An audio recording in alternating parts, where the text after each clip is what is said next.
ஆன்லைனில் பார்த்து கொண்டிருக்கிறவங்களையும் அன்போடு கூட வாழ்த்துகிறேன். ஆண்டவர்கள் எல்லாரையும் ஆசீர்வதிப்பாராக. வாசிக்கலாம். The book of Ezekiel chapter 36 verse 10. எசேக்கியேல் 36ஆம் அதிகாரம் 10வது வசனம். நான் உங்கள் மேல் இஸ்ரவேல் வம்சமாகிய மனுஷர் யாவரையும் வர்த்திக்க பண்ணுவேன். பட்டணங்கள் குடியேற்றப்படும், அவாந்திரமான ஸ்தலங்கள் கட்டப்படும். நான் உங்கள் மேல் இஸ்ரவேல் வம்சம் ஆகிய மனுஷர் யாவரையும் வர்த்திக்க பண்ணுவேன். பட்டணங்கள் குடியேற்றப்படும், அவாந்திர ஸ்தலங்கள் கட்டப்படும். கத்திரமாய்படுதா. இதில் 3 விஷயத்தை உங்களுக்கு நான் குறிப்பிட்டு சொல்ல விரும்புகிறேன். 3 things. அதாவது கட்டப்படுகிறதான அனுபவம். கர்த்தர் நம்மை, அதாவது இஸ்ரவேல் ஜனங்களை பார்த்து நீங்கள் கட்டப்படுவீர்கள் என்று சொன்னார். தேவன் அது கட்டுவதற்கு, ஒரு தேசம் கட்டப்படுவதற்கு, ஒரு சபை கட்டப்படுவதற்கு, ஒரு குடும்பம் கட்டப்படுவதற்கு 3 விஷயங்கள் அடங்கி இருக்கிறது. அது இந்த வசனத்தில் நம்ம என்ன செய்கிறோம், பார்க்கிறோம். நம்பர் 1, முதலாவது மனுஷர் என்கிற வார்த்தை எங்கே நீங்க பார்க்குறீங்க. பீப்புள், மனுஷர், த ஹியூமன் ரிசோர்ஸ். மனுஷர்களை கொண்டுதான் கர்த்தர் கட்டுகிறார். மனுஷர் இல்லை என்று சொன்னால் ஒரு தேசம் கட்டப்பட முடியாது. மனுஷர் இல்லை என்று சொன்னால் ஒரு குடும்பம் கட்டப்பட முடியாது. மனுஷர்கள் இல்லை என்று சொன்னால், குறிப்பாக விசுவாசிகள் இல்லை என்று சொன்னால் ஒரு சபை கட்டப்பட முடியாது.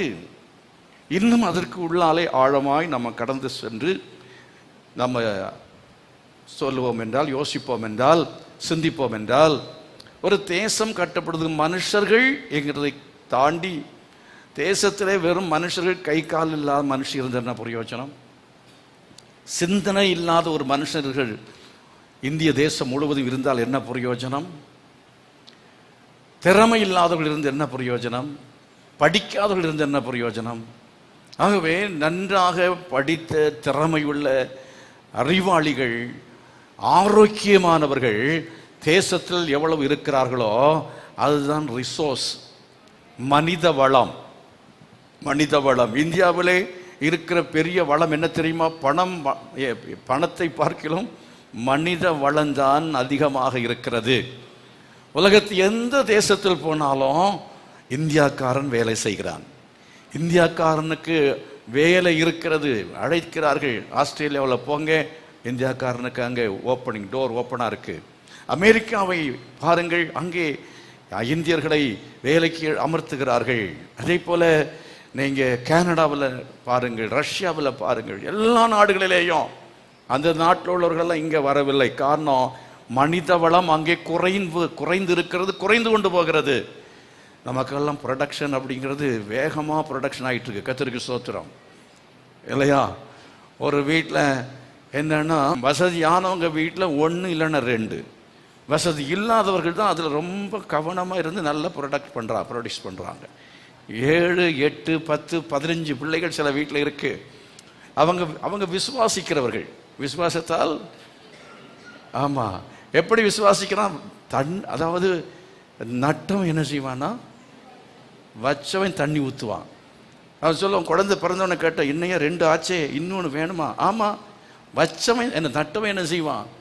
தண்ணி ஊற்றுவான்னு சொல்லிட்டு அதாவது குழந்தைகளை பெற்றெடுத்து கொண்டே இருக்கிறார்கள். சந்தோஷமான காரியம்தான், மகிழ்ச்சியான காரியம்தான். 2 நிறுத்தின நாட்கள்லாம் இப்போ சங்கடப்படுவீங்க. 2ல் நிறுத்தின, 1ல் நிறுத்தினமெல்லாம் பார்த்தீங்கன்னா ஒன்று கண் வச்சுருப்பீங்க. அது என்னன்னா அமெரிக்காவில், லண்டனில் இங்கே இருக்கும். இங்கே என்னென்னா பார்க்குறதுக்கு ஆளே கிடையாது. அதே போல் ஒரு கல்யாண வீட்டில் அப்படின்னும் போது ஒரு பெருங்கூட்டமே பேர பிள்ளைங்களாக இருப்பாங்க. எல்லாம் சில வீட்டில் பார்த்து 100 பேர், 150 பேர பிள்ளை, கொள்ளு பேரன், கொள்ளு பேத்தி எல்லாம் சேர்ந்து ஜெகஜோதியாக இருக்கும். அப்படி எத்தனை பேர் ஆசைப்படுறீங்க? இனி ஆசைப்பட்டு பிரயோஜனம் இல்லை. 60 தாண்டுற பிறகு அது முன்னாலே யோசிக்கணும். கல்யாணத்துக்கு முன்னாலே பிளான் பண்ணி அதுக்காக வேண்டி 4-5 ஜனத்தை கட்டிக்கிட்டாதுங்க. சாலமான் மாதிரியெல்லாம் கதை நடந்துடக்கூடாது. ஒன்றும் உருப்படியாக கல்யாணம் பண்ணி அதில் எவ்வளவு நீங்கள் பெற்றெடுக்க முடியுமோ பெற்றெடுத்து என்ன செய்யணும், நல்லா வளர்த்தி அதில் என்ன செய்யணும்னா, இந்த ரத்தன் தாத்தா வந்து அவருக்கு வந்த வருமானத்தில் 70% நற்பணிகளுக்காக கொடுத்தாராம். அவங்களுடைய அந்த அந்த கம்பெனி, அவர்களுடைய கம்பெனிகள் எல்லாமே அதில் வர லாபத்தில் வந்து 70% நற்பணிகளுக்காக கொடுக்குறாங்களாம். அப்போ நமக்கு ஒரு 10 பிள்ளைகளை பெற்று அதில் 7 எண்ணத்தை ஊழியத்து கொடுக்கணும். கர்த்தருக்கு ஸ்தோத்திரம். 3 வச்சுட்டு 7 ஊழியத்து கொடுத்தோன்னா இந்த உலகத்தில் பாஸ்டர்ஸுகளுக்கு குறைவே இருக்காது, ஊழியக்காரங்களுக்கு குறைவே இருக்காது. இவாஞ்சலிஸ்டுகள், பாஸ்டர்ஸுகள், டீச்சர்ஸுகள், பைபிள் காலேஜில் டீச்சர்ஸுகளுக்கு ஆள் இல்லை, டீச் பண்ணுறதுக்கு ஆள் இல்லை, சுவிசேஷம் இன்றைக்கு இல்லை, பாஸ்டர்ஸுகள் இல்லை. கர்த்தர் அவ்விதமாக ஆண்டவர் என்ன செய்ய வேண்டும் என்று சொன்னால் நம்மை பெருக செய்வாராக.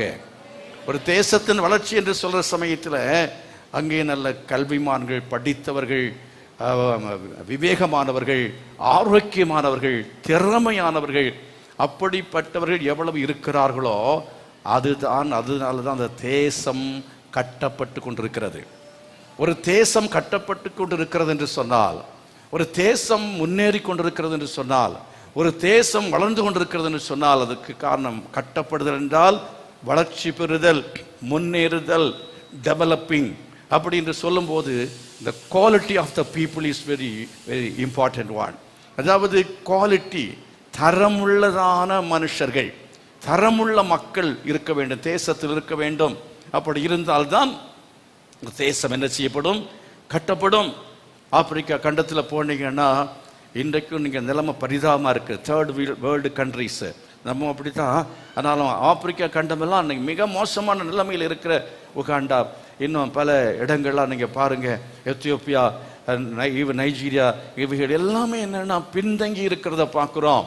கல்வி அறிவு குறைவாக இருக்கும் பொழுது, திறமை குறைவானவர்களாக இருக்கிறது மட்டும் இல்லை, கொள்ளை அடிக்கிறவன், ஊழல் பண்ணுகிறவன், லஞ்சம் வாங்குகிறவன், சோம்பேறிகள், திருடுகிறவர்கள், ஏமாற்றுறவங்க, இப்படிப்பட்ட தவறான ஆட்கள் அதிகமாக ஒரு தேசத்தில் இருக்கும் பொழுது இந்த தேசம் எப்படி முன்னேறும், இந்த தேசம் எப்படி வளரும்? ஆகவே தான் ஹியூமன் ரிசோர்ஸ் அப்படின்னு சொல்கிற சமயத்தில் இந்த மனித வளம் என்று சொன்னாலும் வளமுள்ள மனிதர்கள் இருக்க வேண்டும். கரங்களை வைத்து கத்திரமாய் கொடுத்தோமா, வளமுள்ள மனிதர்கள் இருக்க வேண்டும். அதே போல தான் திருச்சபையிலையும், திருச்சபை கட்டப்பட வேண்டும் என்றால், தேவனுடைய சபைகள் அது கட்டப்பட்டு அது வளர வேண்டும் என்று சொன்னால் அதுலேயும் தரமுள்ள விசுவாசிகள் இருக்க வேண்டியது அவசியமாக இருக்கிறது. முதலாவது ரட்சிக்கப்பட்டவர்கள் சபையில் இருக்கணும். சபையில் யார் சேர்க்கப்படுகிறார்கள், சேர்ப்பது யார் என்றால், சபையில் விசுவாசிகளை, அதாவது ஆட்களை சேர்க்கிறது யாருன்னா நாங்கள் அல்ல, ஊழியர்கள் அல்ல. அப்போஸ்தலர் நடவடிக்கையின் புஸ்தகம் 21ஆம் அதிகாரம் கடைசி வசனத்தை வாசித்து பாருங்கள். ரட்சிக்கப்படுகிறவர்களை கர்த்தர் அனுதினமும் சபையிலே சேர்த்து கொண்டு வந்தார் என்று சொல்லி இருக்கிறது. அப்ப சேர்க்கிறவர் கர்த்தர். சபையிலே கர்த்தர் ஆட்களை என்ன செய்கிறார், அவர்தான் சேர்க்கிறவராக இருக்கிறார். அவர் ரட்சிக்கப்படுகிறவர்களை கர்த்தர் சேர்க்கிறார். எப்படி சேர்க்கிறாரா? ஒரு சபையிலே வந்து ரட்சிக்கப்பட்டு ஞானஸ்நானம் எடுக்கிறானோ, ஞானஸ்நானம் எடுக்கிற சமயத்தில் அதுக்கு பிறகு இந்த சபையிலே அவன் அங்கத்தினராக அவனுடைய பெயர் என்ன செய்கிறது, பதிவு ஆகிறது. இந்த சபையிலே அங்கத்தினராக பதிவு செய்யப்படுகிறான். அவங்க ஒரு படிவத்தை கொடுக்கலாம், சில டைம் கொடுக்காம இருக்கலாம். 2 விதத்தில் சின்ன சபையாக இருந்தால் படிவமெல்லாம் கொடுக்காமலே அவங்கள சேர்த்துக்கிறாங்க. பெரிய சபையாக இருக்கும்போது படிவங்கள்லாம் தேவைப்படுகிறது. ஏன் படிவங்கள் தேவைப்படுகிறது? ஏன் அந்த சிஸ்டத்தை நம்ம வச்சுருக்கோம் அப்படின்னா, ஒவ்வொரு ரீஜன்லையும் நம்ம மெம்பர்ஷிப் ஃபார்ம் எவ்ரி இயர் வாங்குகிறோம். ஒவ்வொரு வருஷம் ஏன் வாங்குகிறோன்னா, அட்ரஸ் மாறும், டெலிஃபோன் நம்பர் மாறும். அப்படி இருக்கிற சமயத்தில் ஒரு புதிய பாஸ்டர் அந்த ரீஜனுக்கு போடும்போது எந்த இடத்துல எந்த விசுவாசி இருக்கிறாங்க என்று தெரியாது. அந்த ஒரு நிலைமையில் அவர்களை நாம் சந்திக்காமலே விடுபட்டு போவார்கள். ஆகையினால தான் நம்ம ஒவ்வொரு வருடத்திலையும் படிவத்தை என்ன செய்கிறோம், வாங்கி அதை புதுப்பித்து வைக்கிறோம். ஒருவர் வந்து திடீர்னு இல்லாமல் போயிடலாம், வேறு இடத்துக்கு போயிடலாம். அப்படி இருக்கும்போது இன்னொருத்தர் நியமிக்கும் பொழுது அவங்களுக்கு கம்ப்யூட்டரில் இருக்கிற அந்த எல்லாத்தையும் எடுத்து கொடுத்துட்றோம், இல்லை அந்த படிவத்தை எடுத்து கொடுத்துட்றோம். படிவத்தை அப்படி வைத்திருந்தா கூட சில இடத்துல காணாமல் போயிடும். அதனால் கம்ப்யூட்டரில் போட்டு வைக்கிறோம். நம்ம கம்ப்யூட்டரில் அவைகள் அதை என்ன செய்கிறோம் என்று என்டர் பண்ணுகிறோம். அதை வைத்து ஒரு விலாசமும் மிஸ் ஆகாம அந்தந்த வருஷத்துல அந்த இடமாற்றங்களையும் எல்லாவற்றையும் சரியாக பதிவு செய்து வைத்திருக்கும் பொழுது எந்த விசுவாசியும் நம்ம தவற விடாதபடிக்கு அவளை இம்மீடியட்டாக சந்திக்க முடிகிறது. கரங்களை வைத்து கர்த்தரை மகிமைப்படுத்துவோமா. வீடு சந்திப்புங்கிறது அவசியமான ஒன்று. வீடு சந்திப்பு அவசியம். நான் போய் இப்போ எல்லா வீடை சந்திக்க முடியாது. ஒரு நாட்களில் நான் வீடுகளை போய் சந்தித்திருக்கிறேன். வீடுகளை சந்திக்கும் பொழுது அவருடைய சுகங்களை விசாரிக்க வேணும். அந்த வீட்டில் போய் கால் வச்சு ஒரு ஊழியக்காரன் ஜெபம் பண்ணானா அந்த வீடுக்கு ஆசீர்வாதம் உண்டாகும். கரங்களை வைத்து கர்த்தரை மகிமைப்படுத்தால் அல்லேலூயா. ஆகையினாலே உங்கள் வீட்டில் அதாவது ஊழியர்கள் வந்து ஜெபிக்க வேண்டும்.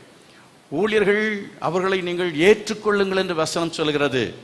உங்கள் வீட்டில் ஏற்றுக்கொள்ளாவிட்டால் ஏற்றுக்கொள்ளாதவங்களுடைய வீட்டில் இது புறப்படும் என்ன செய்யணுமா? காலில் இருக்க தூசியை உதறி போட்டு விட்டு நீங்கள் போக கடவீர்கள். அந்த வீட்டுக்கு ஏற்படுவது சோதோம் கொமோராவுக்கா ஏற்படுவது அதுவே லகுவாக இருக்கும் என்று சொல்லப்பட்டிருக்கிறது. அப்படினால பாஸ்டர்ஸுகள் போதுமான அளவுக்கு இல்லை. அடுத்த நிலைமையில் இருக்கிற லீடர்ஸுகள் நீங்கள் வீடுகளை போய் சந்திக்க வேண்டும். வீடுகளை போய் சந்தித்து அங்கே இப்போ ஒரு சின்ன ஜெபம் பண்ணிட்டு வாங்க. அந்த ஜெபம் அவர்களுக்கு ஆசீர்வாதமாக இருக்கும். கரங்களை வைத்து கர்த்தரை மகிமைப்படுத்துமா. அவங்க ஜெப குறிப்புகளை நீங்கள் கலெக்ட் பண்ணிட்டு வந்து உங்கள் குழுவிலே வைத்து அவங்களோட அனுமதியோடு குழுவிலே வைத்து ஜெபிக்க வேண்டும். அவங்க வீட்டில் போகும்போது அவர்களிடத்துல ஏதாவது கலெக்ட் பண்ணுற இன்ஃபர்மேஷன்ஸ் இருக்குன்னா அதை நீங்கள் வெளியில் எங்கேயுமே சொல்லக்கூடாது. அது கான்ஃபிடென்ஷியலாக இருக்க வேண்டும். அதை நீங்கள் பரம ரகசியமாக வைத்துக்கொள்ள வேண்டும். வைத்துக்கொண்டு அவைகளுக்காக ஜெபிக்க வேண்டும். அப்படி நீங்கள் நம்பிக்கை உள்ளவளாக இருந்தால் தான் அவங்கள வீட்டில் என்ன செய்வாங்க? ஏற்றுக்கொள்வார்கள். இல்லை என்றால் நம்பிக்கை இல்லை என்றால் ஏற்றுக்கொள்ளவே மாட்டார்கள். ஆகையினால இவ்விதமாய் கர்த்தர் சபையிலே சேர்க்கிறார். ஜனங்களை அவர் சபையில் அவர் ரட்சிக்கப்பட்டவர்களை சேர்க்கிறார். உண்மையாக ரட்சிக்கப்பட்டவர்களை சபையில் அவர் சேர்க்கிறார்னு அவர் இங்கே சேர்க்கிறதுங்கிறது நான் இப்போ மெயினாக சொல்லலை. இது சபையின் மூலமாக தான் சேர்க்கப்படுகிறார்கள். சபையின் மூலமாக தான் சேர்க்கப்படுகிறார்கள். சபை இல்லாமல் டைரக்டாக ஆண்டவர் ஒருத்தர் ரட்சித்து அவர் சேர்க்கிறார் அப்படின்னு சொல்ல முடியுமா? ரட்சிக்கிறார். அவர் ரட்சிக்காமல் இல்லை. பாருங்க, சவுல் என்கிறதான அந்த வாலிபன் அவன் அந்த தமஸ்கு ரோட்டில் ஆண்டவரால் சந்திக்கப்பட்டு அவன் என்ன செய்தான்? விழுந்து கிடக்கிற வேளையில் கர்த்தர் பேசுகிறார். ஆண்டவர் பேசின பாடு நான் என்ன செய்ய வேண்டும் என்று கேட்கிறான். ஆண்டவர் நான் வீட்டுக்கு வருவேன், வந்து உனக்கு தினந்தோறும் வீடு விசிட் பண்ணுவேன், நீ செய்ய வேண்டியது நான் சொல்லுவேன், உனக்கு ஞானஸ்தானம் கொடுப்பேன், உனக்கு பந்தி கொடுப்பேன் சொன்னாரா? இல்லை. உனக்கு கல்யாணம் நடத்தி வைப்பேன் சொன்னாரா? இல்லை. நீ போ, வீட்டுக்கு போ. ஆண்டவர் சொன்னார். யாருக்கு? அனனியா என்கிறதான ஒரு சீஷன், நாட் அன் அப்போஸ்டல், ஒரு சாதாரணமான ஒரு சீஷன். அப்படின்னு அர்த்தம் என்ன? அவன் ஒரு பாஸ்டர் அல்ல. அனனியா என்கிறதான ஒரு சீஷன். என்ன படித்தான் என்று தெரியவே தெரியாது.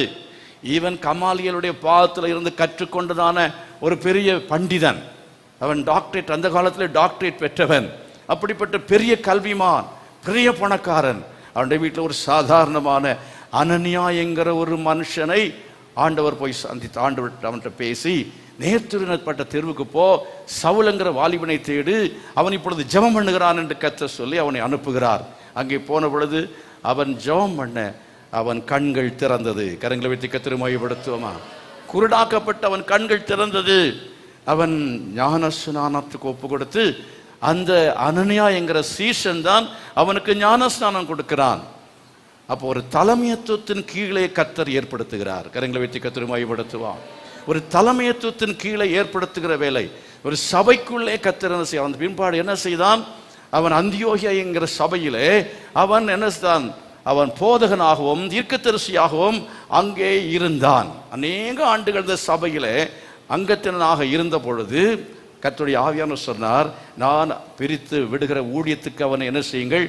அனுப்புங்கள் என்று சொல்லி கர்த்தருடைய ஆவியானவர் தீர்க்க தரிசனமாக அங்கே பேசின பொழுதுதான் அவர்களை ஜெபம் பண்ணி அனுப்பின போது அவர்கள் உலகமெல்லாம் போய் சபைகளை ஸ்தாபித்தார்கள். மிஷனரி ஊழியத்தை செய்யும்படியாக கர்த்தரை அனுப்பினார். புறஜாதிகள் மத்தியிலே சபைகளை ஸ்தாபித்தார்கள். கரங்களை வைத்து கர்த்தரை மகிமைப்படுத்தால் அல்லேலூயா. கர்த்தர் சபை ஸ்தாபிக்கிறதிலே கரிசனை உள்ளவராக இருக்கிறார். கர்த்தர் ஊழியர்களை ஏற்படுத்துவதிலே கரிசனை உள்ளவராக இருக்கிறார். அன்றைக்கு அந்த வேலையை செய்ய ஆரம்பித்தவர் இன்றைக்கும் செய்து கொண்டே இருக்கிறார். கர்த்தரை மகிமைப்படுத்துவோமா. பாதாளத்தின் வாசல் சபையை மேற்கொள்ளுதல் என்று சொன்ன ஆண்டவர் ரோமர்கள் எதிர்த்தார்கள். ரோம சக்கரவர்த்திகள் எல்லாருமே சபையை அழிக்க வேண்டும் என்று முற்பட்டு எத்தனையோ கொடுமையான காரியங்களை செய்தும் கூட 12 சீஷர்களும் கொடுமையாக அவர்கள் கொல்லப்பட்ட போது, இரத்த சாட்சியை மடித்த போதும் கூட, லட்சக்கணக்கான மக்கள் இரத்த சாட்சியை மடித்த போதும் கூட இந்த சபையை அழிக்க முடியவில்லை. ஒரு இரத்த சாட்சியின் இடத்துல அங்கு 1000 பேர் என்ன செய்கிறார்? முளைத்து எழும்புகிறார்கள். கர்த்தர் மகிமைப்படுத்துவோமா? இந்த இந்தியாவுக்கு கர்த்தர் தோமாவை அனுப்பினார். இந்தியாவுக்கு கர்த்தரால் அனுப்பப்பட்ட தோமா, நான் கேள்விப்படுகிற இந்தியாவில் தான் முதல் தேவாலயம் கட்டப்பட்டது என்று சொல்கிறார்கள், சர்ச் கட்டப்பட்டது என்று சொல்கிறார்கள். அது உண்மையாக இருக்கலாம் என்று நினைக்கிறேன். அவ்விதமாய் ஆண்டவர் இந்தியாவை நேசித்து தோமாவை அனுப்பி இந்த இந்தியாவிலே சபைகளை ஸ்தாபித்தார். இந்தியாவிலே சபைகளை தோமா மூலமாய் ஸ்தாபித்தது மாத்திரமல்ல, அவன் கடைசியாக அந்த பரங்கி மலையிலே என்ன செய்தான்? பிராமணர்களாலே குத்தப்பட்டு, ஈட்டினாலே குத்தப்பட்டு அவன் இரத்த சாட்சியை மரித்தான். அவனுடைய சரீரம் தான் சாந்தோம் என்கிறதான அந்த ஆலயத்தில், அது அடக்கம் பண்ணப்பட்ட இடத்துல இன்றைக்கு ஒரு ஆலயம், சாந்தோம் என்கிற அந்த ஆலயம் கட்டி எழுப்பப்பட்டிருக்கிறது. கரங்களை வைத்து கர்த்தரை மகிமைப்படுத்துவோமா? இன்றைக்கு கிறிஸ்தவர்கள் இந்த உலகத்தில் இந்தியாவில் இருக்கிறார் என்ற சபையில் இருப்பதற்கு காரணம், அதாவது வெள்ளைக்காரன் கொண்டு வந்த மதம் அல்ல, இயேசு கிறிஸ்துவின் சீஷனாகிய தோமா மூலமாக இந்தியாவுக்கு வந்ததான திருச்சபை இன்றைக்கு இரத்த சாட்சிகள் நிமித்தமாக அது பல ஆயிரமாக, லட்சங்களாக, கோடிகளாக வளர்ந்து பெருகி இருக்கிறதுக்காக நாம் ஆண்டவரை மகிமைப்படுத்துவோம். ஹல்லேலூயா. அருமையானவர்களே, இந்த விதமாக இருந்தாலும் இன்றைக்கு சபைகள் இன்றைக்கு உலக அளவில் நாம் எடுத்துக்கொள்ளும் பொழுதும் திருச்சபை கட்டப்பட்டு கொண்டிருக்கிறதா என்று கேட்டால், திருச்சபை இன்றைக்கு சரியாக கட்டப்படவில்லை. திருச்சபை ஏன் கட்டப்படாமல் இருக்கிறது என்று சொன்னால், குவாலிட்டியான தரமுள்ள பாஸ்டர்ஸ்கள் இல்லை, ஊழியர்கள் இல்லை, தரமுள்ள வேதாகம கல்லூரிகள் இல்லை, தரமுள்ள விசுவாசிகள் இல்லை, தரமுள்ளதாக சபை சீஷர்களை உருவாக்கவில்லை. ஆகவே சபை செய்ய வேண்டியதான வேலையை செய்யாமல் போனபடினாலே இன்றைக்கு சபைகள் தரமற்று கிடக்கிறத பார்க்கிறோம். கிறிஸ்தவம் வளராமல் இருக்கிறதை பார்க்கிறோம். கிறிஸ்தவம் வளருவது என்பது சொல்லுவது மதத்தை வளர்த்துவதை பற்றி சொல்லவில்லை, தேவனுடைய ராஜ்யம் வளர வேண்டும். கரங்களை வைத்து கர்த்தரை மகிமைப்படுத்துவோம். இயேசு கிறிஸ்து ஒருபோதும் கிறிஸ்தவ மதத்தை பற்றி பேசவில்லை. மதத்தின் ஸ்தாபகர் அல்ல இயேசு. இயேசு என்ன பிரசங்கம் பண்ணினார்? பரலோக ராஜ்யம். ஹல்லேலூயா. மனந்திரும்புங்கள், பரலோக ராஜ்யம் சமீபித்திருக்கிறது. பரலோக ராஜ்யம், பரலோக ராஜ்யம், பரலோக ராஜ்யம் என்று பேசினாரே, இந்த உலகத்துக்குரியதல்ல, அது பரலோகத்துக்குரிய ராஜ்யத்தை ஆண்டவர் அதை ஏற்படுத்தும்படியாகத்தான் இந்த உலகத்திலே அவர் வந்தார். அவர் இரத்தத்தை சிந்தினார். அவர் என்ன செய்தால் அந்த ராஜ்யத்தை அவர் சபைகளின் மூலமாக ஸ்தாபித்துக் கொண்டிருக்கிறார். கர்த்தரை மகிமைப்படுத்துவார். சபைகள் மூலமாகத்தான் தேவ ராஜ்யம் இன்றைக்கு அது ஸ்தாபிக்கப்பட்டு கொண்டிருக்கிறது. தேவ ராஜ்யத்துக்கு எதிராக செயல்படுகிறவன் பிசாசு.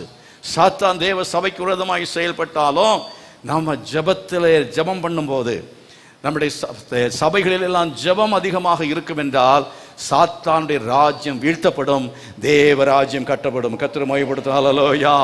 அப்ப தேவனுடைய ராஜ்யத்தை கட்ட வேண்டும் என்றால் சாத்தான் ராஜ்யம் என்ன செய்ய வேண்டும்? அது பலவீனப்பட வேண்டும்.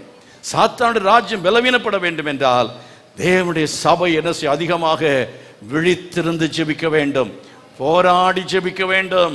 அவ்விதமாய் நாம ஜெபிக்கும் பொழுது கர்த்தர் என்ன செய்வார் என்றால் தம்முடைய ராஜ்யத்தை தம்முடைய மக்களை கொண்டு அவர் கட்டி எழுப்புவார். விசுவாசிக்க தேவ பிள்ளைகள் கரங்களை வைத்து கர்த்தரை மகிமைப்படுத்தும். ஹல்லேலூயா.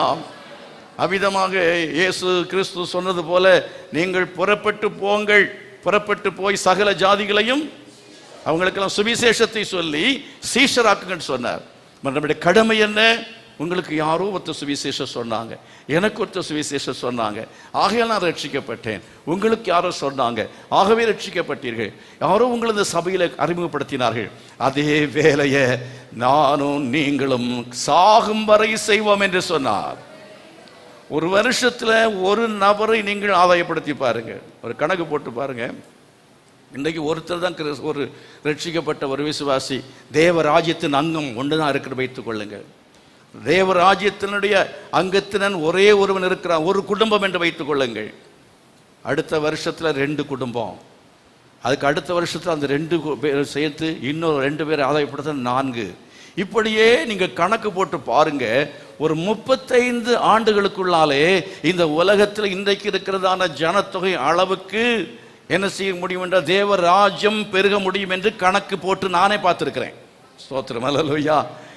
அது எனக்கு முதல்ல நம்ப முடியவில்லை. கணக்கு போட்டு பார்த்தா 35 ஆண்டுகளுக்குள்ளாலே இன்னைக்கு 600 கோடி ஜனங்கள் இருக்கிறார் என்றால் 600 கோடி ஜனங்களும் தேவ ராஜ்யத்துக்குள்ளே வந்து சேர முடியும் என்று அந்த ஸ்டாட்டிஸ்டிக்ஸ் சொல்லுகிறது, புள்ளி விவரம் சொல்லுகிறது. எப்படி இது செய்ய முடியும்? ஒருவரை ஆதாயப்படுத்த வேண்டும். உறவு முறை சுவிசேஷத்தின் மூலமாக நாம் ஒரு நபர் நரகத்துக்கு போய்விடவே கூடாது. எப்படியாவது உங்களை பாதுகாத்து நம்ம பரலோகத்தில் கொண்டு போய் சேர்க்க வேண்டும் என்கிற அந்த ஒரு துடிப்போடு கூட இருப்போம் என்றால் அவன்தான் உண்மையான தரமுள்ள விசுவாசி. அல்லேலூயா. தரமுள்ள விசுவாசிகள் அப்படி இருக்க வேண்டும் என்று கர்த்தர் விரும்புகிறார். எப்படியோ சபைக்கு வந்துட்டு போற கிறிஸ்தவன் அல்ல, நாட் an ordinary கிறிஸ்டியன், ஒரு பெயர் கிறிஸ்தவன் அல்ல. தேவன் எதிர்பார்ப்பது கிறிஸ்தவனை அல்ல. தேவன் என்ன செய்கிறார்? தம்முடைய பிள்ளைகளை எதிர்பார்க்கிறார்.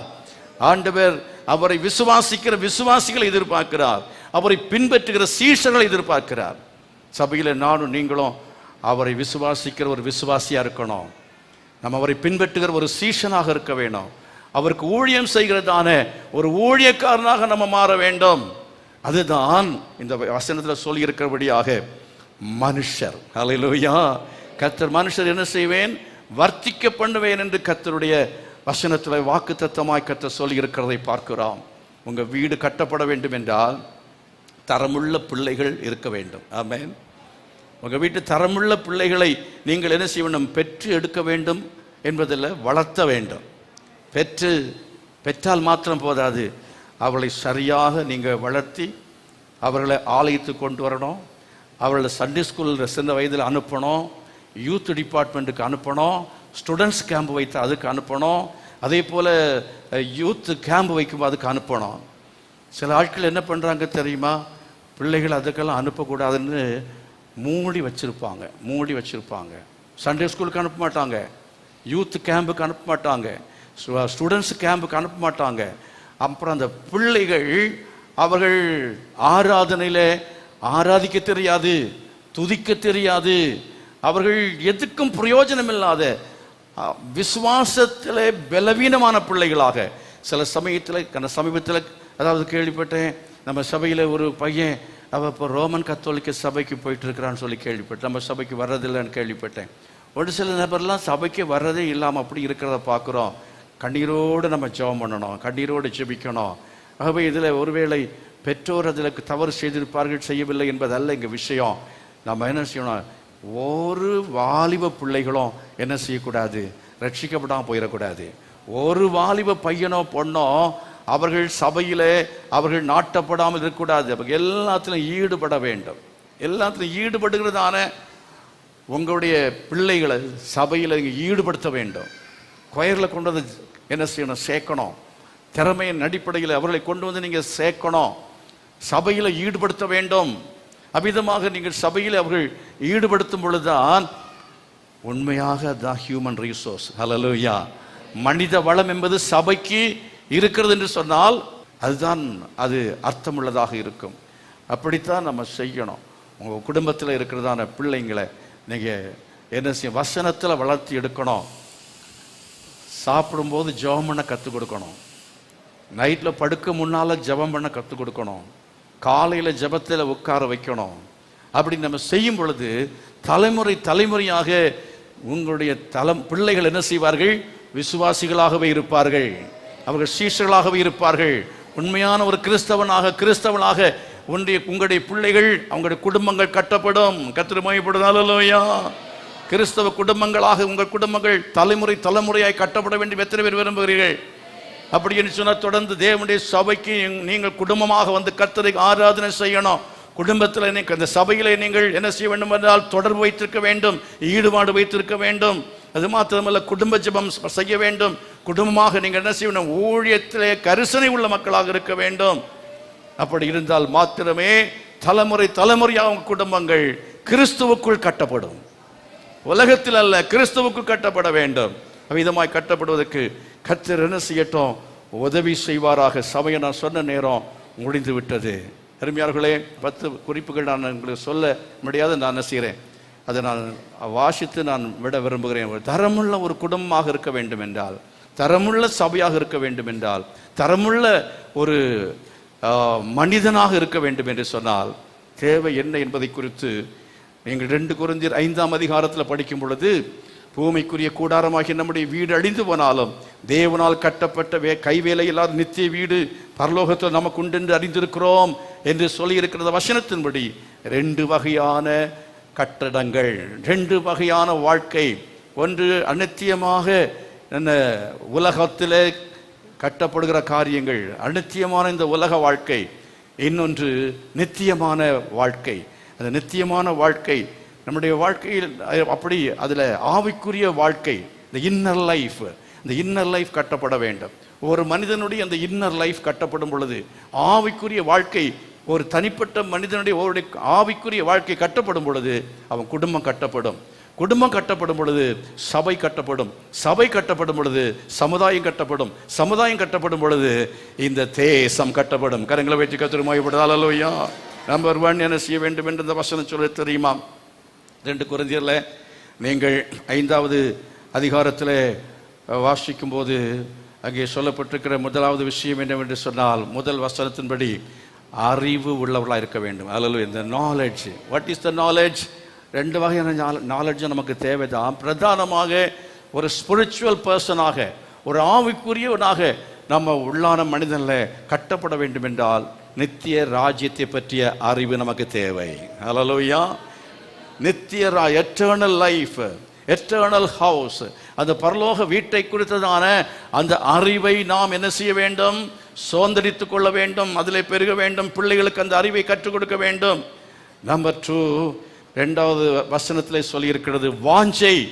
வாஞ்சை, the desire, the thirst. நமக்கு அந்த வாஞ்சை இருக்க வேண்டும். எந்த அளவுக்கு ஆவிக்குரிய காரியங்களில் விருப்பம், எந்த காரியத்தில் விருப்பம், தீய காரியங்களில் விருப்பம் அதிகமாக இருந்தால் நம்ம தரமுள்ள ஒரு ஆவிக்குரியவனாய் நானும் நீங்கள் இருக்க முடியாது. ஆகினாலே ஆவிக்குரிய காரியங்களில், நன்மையான காரியங்களில், ஊழியத்துக்கு அடுத்த காரியங்களில், ஆலயத்துக்கு அடுத்த காரியங்களில் ஆண்டுடைய வருகையை பற்றிய ஆவல், அதிகாலை எழும்பி ஜெபிக்க வேண்டும், முதலிடம் கொடுக்க வேண்டும் என்கிற ஆவல், வேதத்தின் மேல ஆவல், வாஞ்சை, ஆத்மாக்கள் மேல் வாஞ்சை என்று சொல்லி ஒரு 7 விதமான வாஞ்சையை கொடுத்து பரிசுத்த வேதாகமம் சொல்கிறது.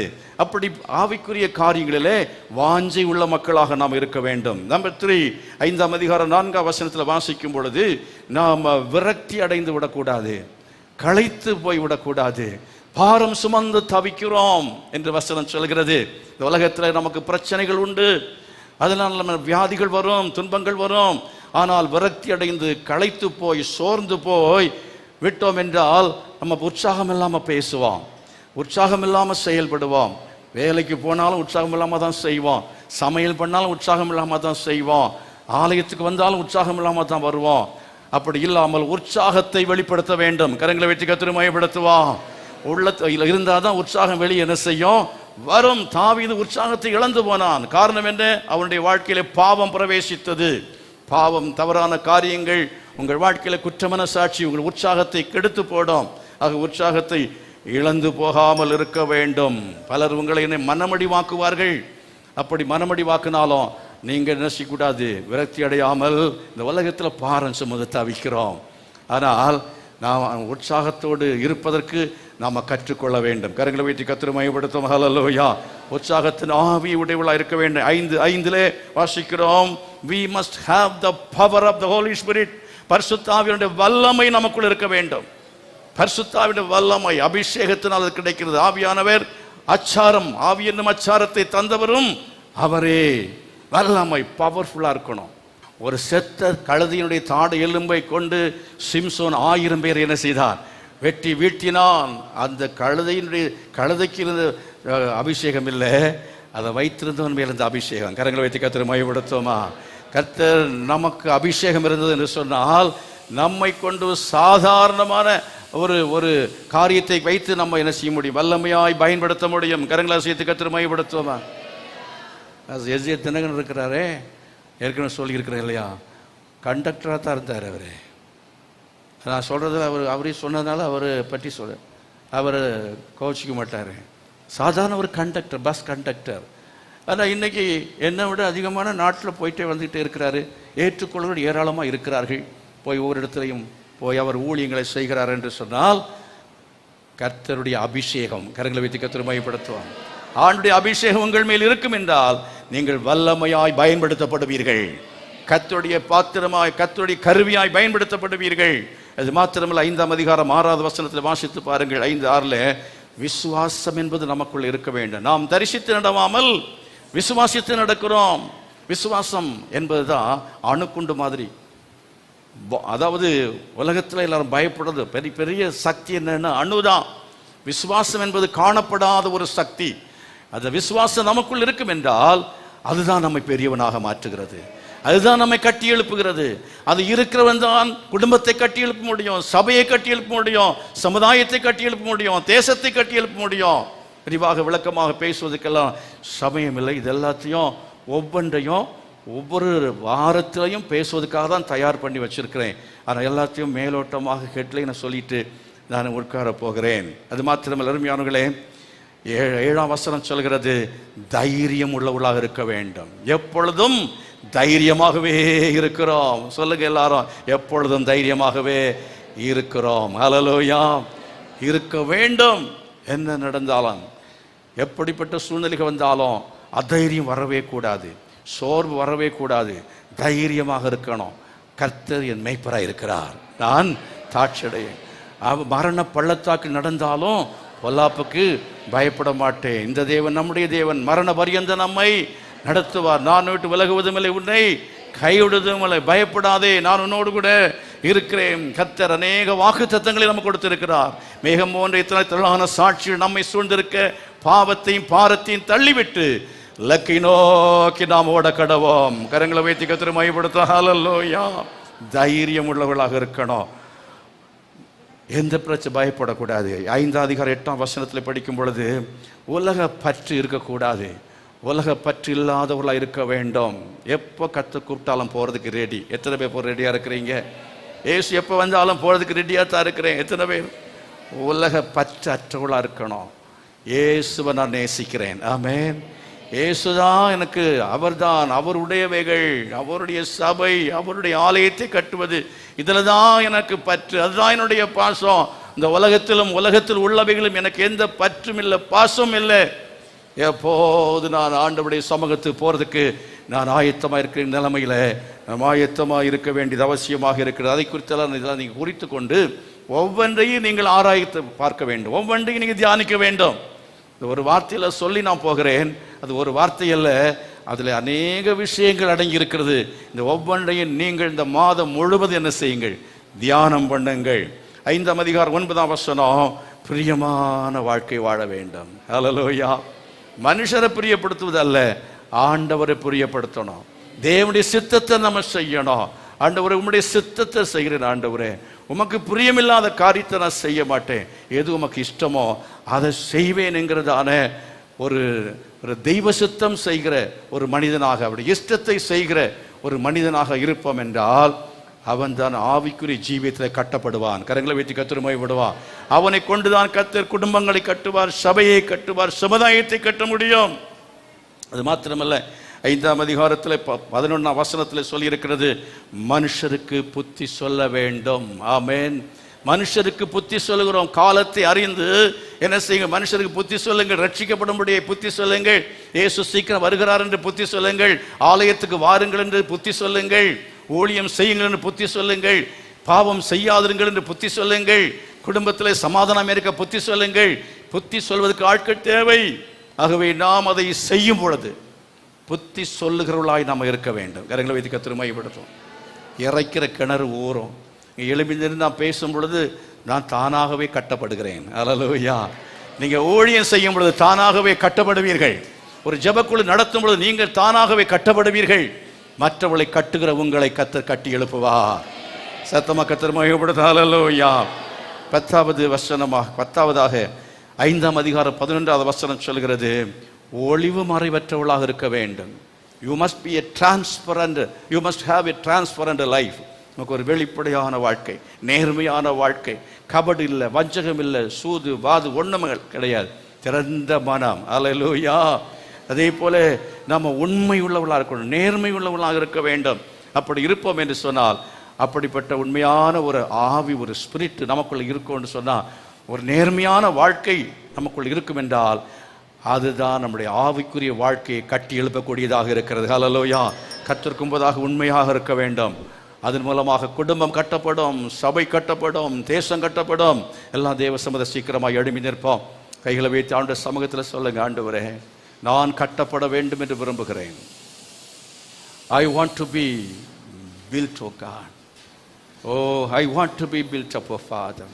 நான் கட்டப்பட வேண்டும் என்று விரும்புகிறேன். ஓ ஹalleluya.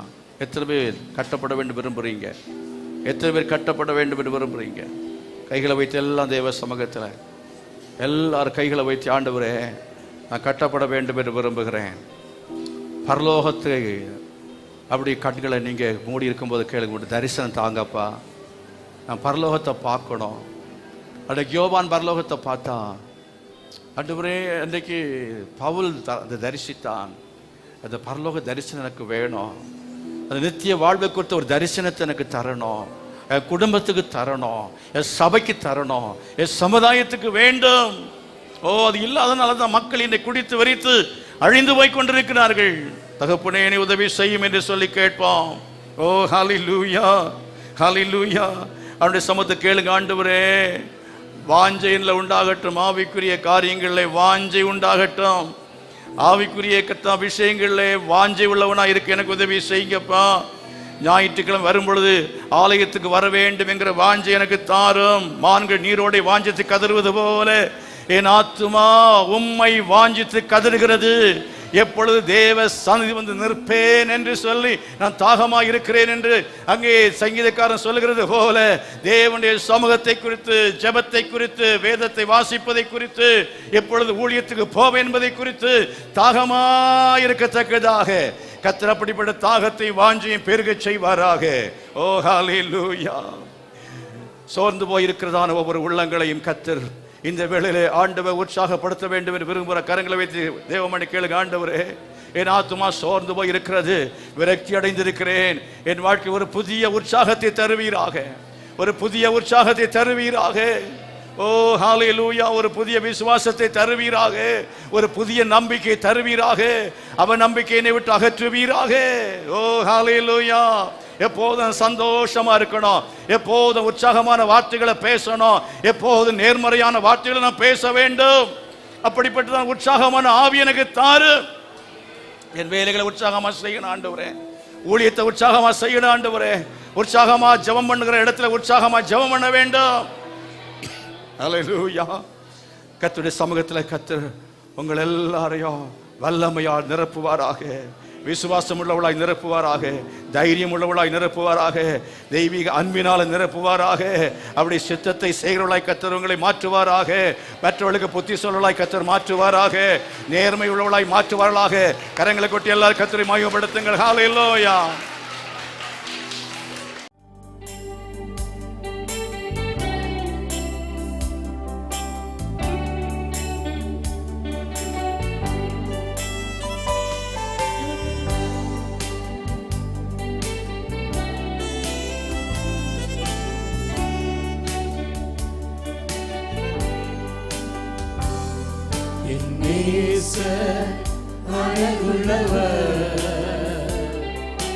வெண்மையும் சிவப்பும் அவர். சத்தத்தை உயர்த்தி சொல்லுவோம். என் நேசர் அழகுள்ளவர், வெண்மையும் சிவப்பும் அவர். மறிடாத நேசரவர், மகிமையில் வந்திடுவார், மறுரூபமாக்கிடுவார், மகிமையில் சேர்த்திடுவார். மறிடாத நேசரவர், மகிமையை வந்திடுவார், மறுரூபமாக்கிடுவார், மகிமையில் சேர்த்திடுவார். என் நேசர் அழகுள்ளவர், வெண்மையும் சிவப்பும் அவர். என் நேசர் அழகுள்ளவர், வெண்மையும் சிவப்புமவர், அல்பாவும் ஓமேகாவுமானவர், முந்தினவரும் பிந்தினவரும் ஆனவர், அல்பாவும் ஓமேகாவுமானவர், முந்தினவரும் பிந்தினவரும் ஆனவர். சத்தம் பெருவெள்ளம் இரைச்சல் போல, முகம் பிரகாசிக்கும் சூரியனை போல, சத்தம் பெருவெள்ள இரைச்சல் போல, முகம் பிரகாசிக்கும் சூரியனை போல. நேசரவர் மகிமையை வந்திடுவார், மறுரூபமாக்கிடுவார், மகிமையில் சேர்த்திடுவார். மனிதனேசரவர் மகிமையை வந்திடுவார், மறுரூபமாக்கிடுவார், மகிமையில் சேர்த்திடுவார். என் நேசர் அழகுள்ளவர், வெண்மையும் சிவப்புமவர், என் நேசர் அழகுள்ளவர், வெண்மையும் சிவப்புமவர். மணவாட்டி திருச்சபையை ஆயத்தப்படு, மணவாளன் இயேசுவையை சந்திக்கவே. மணவாட்டி திருச்சபையை ஆயத்தப்படு, மணவாளன் இயேசுவையை சந்திக்கவே. மேகங்களுடனே வருகிறார், கொத்தின கண்கள் யாவும் அவரை காணும். மேகங்களுடனே வருகிறார், கொத்தின கண்கள் யாவும் அவரை காணும். சேர்ந்து மரியாத நேசரவர் மகிமையை வந்திடுவார், மறுரூபமாக்கிடுவார், மகிமையில் சேர்த்திடுவார். மரியாத நேசரவர் மகிமையை வந்திடுவார், மறுரூபமாக்கிடுவார், மகிமையில் சேர்த்திடுவார். என் நேசர் அழகுள்ளவர், வெண்மையும் சிவப்புமவர், என் நேசர் அழகுள்ளவர், வெண்மையும் சிவப்புமவர். கரங்களை உயர்த்தி சொல்லுவோம். தேவனின் மகிமை பிரகாசிக்கும், கர்த்தர் ஜனத்தின் மேல் பிரகாசிப்பார். எல்லாம் சத்தமாய் சொல்லுவோம். தேவனின் மகிமை பிரகாசிக்கும், கர்த்தர் ஜனத்தின் மேல் பிரகாசிப்பார். கரங்களை அசைத்து ராஜாதி ராஜா அரசாடுவார், கர்த்தாதி கர்த்தா அவர் நாமம். நல்ல சத்தத்தை உயர்த்தி ராஜாதி ராஜா அரசாடுவார், கர்த்தாதி கர்த்தா அவர் நாமம். மரியாத நேசரவர் மகிமையை வந்திடுவார், மறுரூபமாக்கிடுவார், மகிமையில் சேர்த்திடுவார். மரியாத நேசரவர் மகிமையை வந்திடுவார், மறுரூபமாக்கிடுவார், மகிமையில் சேர்த்திடுவார். என் நேசர் அழகுள்ளவர், வெண்மையும் சிவப்புமவர், என் நேசர் அழகுள்ளவர், வெண்மையும் சிவப்புமவர்.